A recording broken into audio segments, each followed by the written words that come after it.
the centrality of the Twin Cities and this history in which Black, Brown, and Indigenous people put forth really complex and nuanced and dynamic efforts to address this problem a generation ago, right? And so when we begin to present this to local teachers and community folk and talk to elders and whatnot, their intrigue about it was what happened, right? How can these dynamic organizations have the AIM Patrol and the Black Patrol and the Soul Force and the Brown Berets all were organizations that were directly confronting, attempting to intervene in police violence, day-to-day police harassment, and kind of answering the very questions we were asking after George Floyd is how can we create an alternative to dependence on the police for every little thing when all they know how to do is react with violence, right? Well, the way the Brown Berets and AIM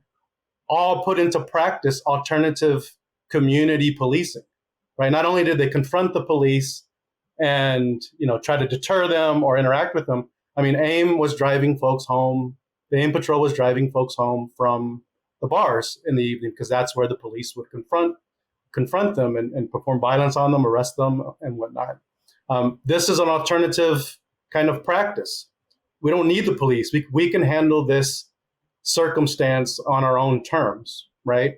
And again, the way kind of produced two kind of organizations inspired and in dialogue with the Black Panther Party. The Black Panthers weren't here in the Twin Cities, but the way folks were in dialogue with them.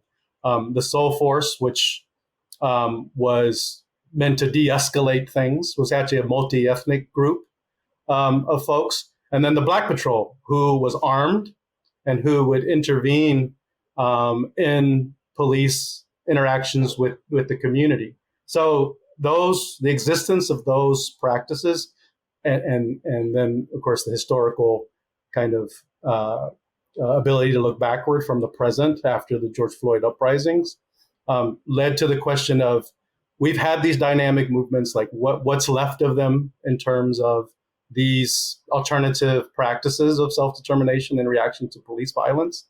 And of course, then what led to the decline or what led, I'm still working on this answer. James and I have been deliberating it, but what happened in terms of where those semi-autonomous responses from these racialized and colonized groups diminished or receded or were co-opted, right, is another a kind of thing. But that line of thinking came up doing this research before, during, and then after that, of course, critical moment.